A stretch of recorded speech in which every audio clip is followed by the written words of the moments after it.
El oficialismo avanza con su agenda política en el Congreso. El Senado tratará el proyecto de ficha limpia y podría convertirse en ley. Además, el oficialismo consiguió dictamen del proyecto de baja de la edad de imputabilidad en la Cámara de Diputados y será tratado en el recinto. Para hablar de estos temas, convocamos al analista político Gustavo Marangoni. Gustavo, muy buenas noches. Buenas noches para ustedes, gracias por la comunicación. ¿Qué puede significar la aprobación del proyecto de ficha limpia? Bueno, hay que analizarlo en clave electoral, o por lo menos es como analista político lo que me propongo, ¿no? Me parece que en el caso de que se apruebe sin modificaciones, porque si las hubiera hay que recordar que volvería a la Cámara de Origen, que es la Cámara de Diputados, creo que ahí tendríamos, por un lado, algo obvio, una suerte de disputa y sobre todo de caras a las elecciones de la ciudad, entre el PRO en la persona de Silvia Lospenato y en el gobierno, la disputa para ver quién es el padre de la ley en el caso de que éstas se sancionen, ¿no? Supongo que Lospenato y el PRO señalarán que estuvieron desde el inicio impulsando todo esto, y desde el gobierno señalarán que es una ley que pudo o sería sancionada con mi ley, como no pudo haber sido lograda en administraciones anteriores. Y del lado de Unión por la Patria es obviamente que esperable y previsible que los senadores, o por lo menos la mayoría que componen ese bloque de los 33, sostengan que es una medida que en última instancia tiene un afán proscriptivo sobre la persona de Cristina Fernández de Kirchner. Así que desde el punto de vista de lo político vamos a tener un cruce de narrativas.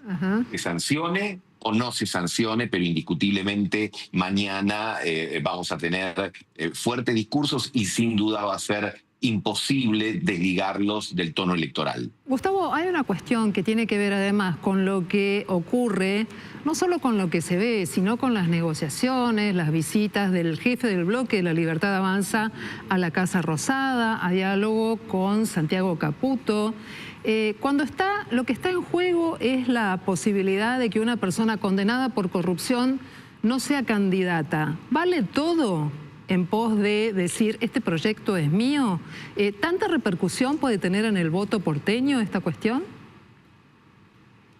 Bueno, en la política, vamos a decirlo así, valen todo tipo de negociaciones, no vale todo, que sería un concepto muy amplio, pero evidentemente los juegos de la política también se traducen en esto que estamos relatando. Hace semanas que se viene especulando sobre si La Libertad Avanza iba a dar quórum o no. De hecho, todavía algunos colegas de ustedes en estos momentos en portales señalan la posibilidad de una suerte, no de postergación del tratamiento, pero sí de modificaciones que, como dije anteriormente, obligarían a volverlo a la Cámara de Origen.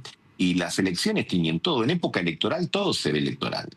A ver, uno dice, no, la seguridad no tiene que ser discutida en clave política electoral, la educación, lo vinculado a temas de corrupción, todo se discute en una democracia en términos electorales, y mucho más cuando en escasos 12 días, si no hago mal las cuentas, se vota de manera, en una elección muy significativa en la ciudad de Buenos Aires. No le quito relevancia a los 4 distritos en los que se vota el próximo domingo, me refiero al Chaco, a San Luis, a Jujuy, a Salta, sino creo que en la vidriera de la ciudad de Buenos Aires, donde además juegan desde el portavoz presidencial hasta una de las figuras relevantes de la política argentina, que es el expresidente Mauricio Macri, que no es candidato, pero se está moviendo cual si lo fuere para apuntalar la gestión y la campaña de su primo. Bueno, evidentemente todo esto es susceptible de cálculos y de negociaciones hasta último momento, y también, por supuesto, como señalábamos antes, de los discursos que seguramente escucharemos mañana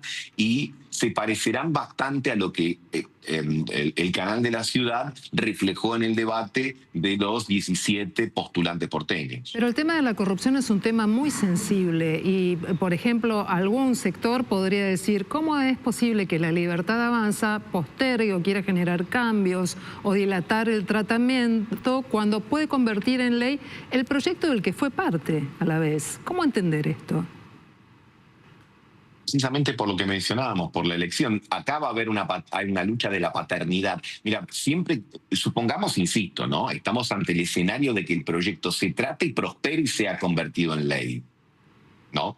Entonces, ahí vamos a tener una discusión de quién es más padre que el otro. Es muy difícil que en una elección digan, no, es un mérito tuyo, llévatelo vos, reivindicarlo. Sobre todo en una elección donde la Libertad Avanza y el PRO, que uno suponía años atrás, eran aliados naturales, bueno, están jugando en la capital de todos los argentinos de manera separada y con bastante fortaleza y con un tono bastante álgido de ambas partes. Así que evidentemente no veo por qué ese proyecto no ingrese también en la dinámica. La política hace que todos los temas recaigan. También es importante el tema de seguridad, también es importante los temas que hagan el transporte público.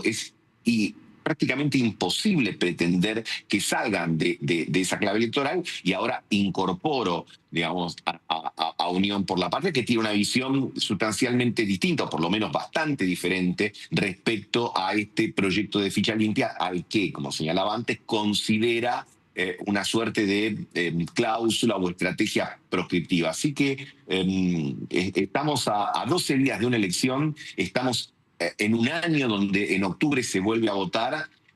Todos los incentivos están para que las interpretaciones sean pensando en las urnas, en los cálculos, en los porcentajes, en los diputados y en los senadores que se pueden ganar o perder en el Congreso Nacional y, por supuesto, también en las distintas legislaturas provinciales. ¿Crees, Gustavo, que la sanción en el Senado diluiría las sospechas e inclusive las acusaciones de un supuesto pacto tácito de la Libertad Avanza con el kirchnerismo, esto en desmedro del PRO? Para que eso ocurra, tendría que tratarse el proyecto sin ninguna propuesta de modificación. Claro.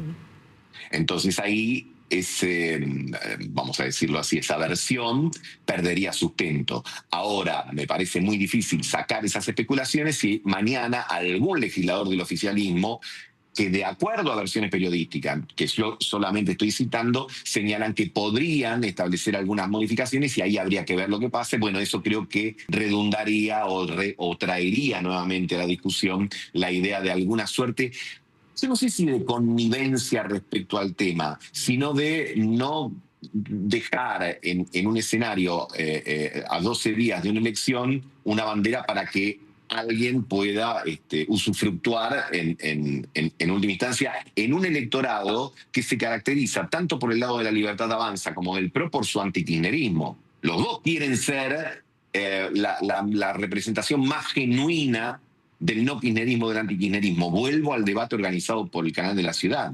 Si quedó claro allí una estrategia electoral, era que tanto Manuel Adorni como Silvia Los Penato combatían para ver quién desde antes se había opuesto con más fortaleza al kirchnerismo. Bueno, me parece muy difícil sustraer el tema de ficha limpia de esa discusión.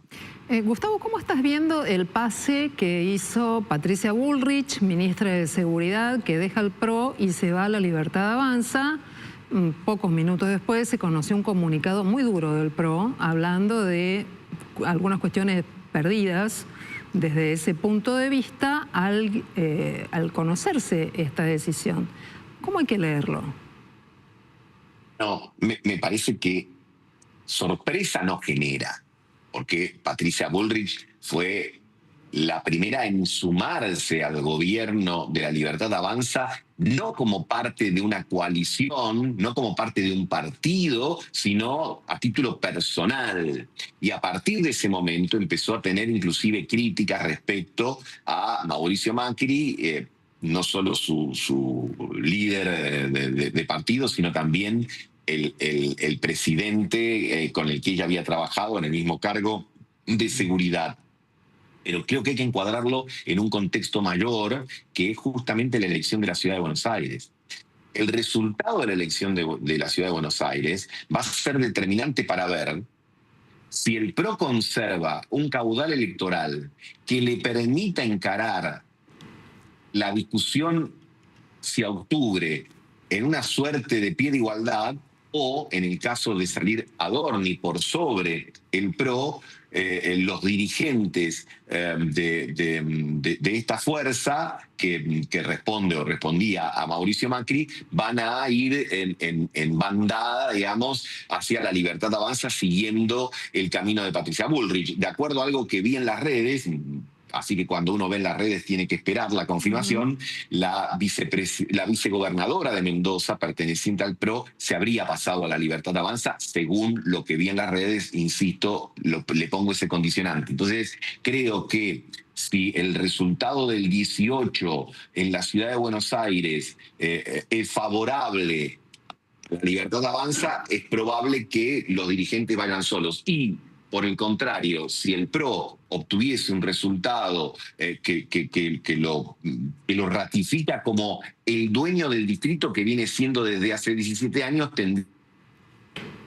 para tratar de sentarse en una mesa de negociación, sobre todo pensando en la provincia de Buenos Aires, donde allí vemos que desde hace rato hay fotos, pero no sabemos en cuánto esa foto es a título personal y en cuánto esa foto es a título institucional. Da la impresión que es más a título personal que institucional, pero mis impresiones son relativas. Lo que contará acá es lo que sucede a partir del 18 de mayo próximo. Muy bien, Gustavo Marangoni, analista político, te agradecemos mucho tu mirada sobre estos hechos políticos que se han gestado a lo largo del día y si las elecciones en la ciudad son importantes por lo que implican para redefinir la legislatura, imagínate cuánto más deja para tener en cuenta de cara a las elecciones nacionales. Un gusto como siempre. Igualmente, que tengan ustedes buena semana. Gracias.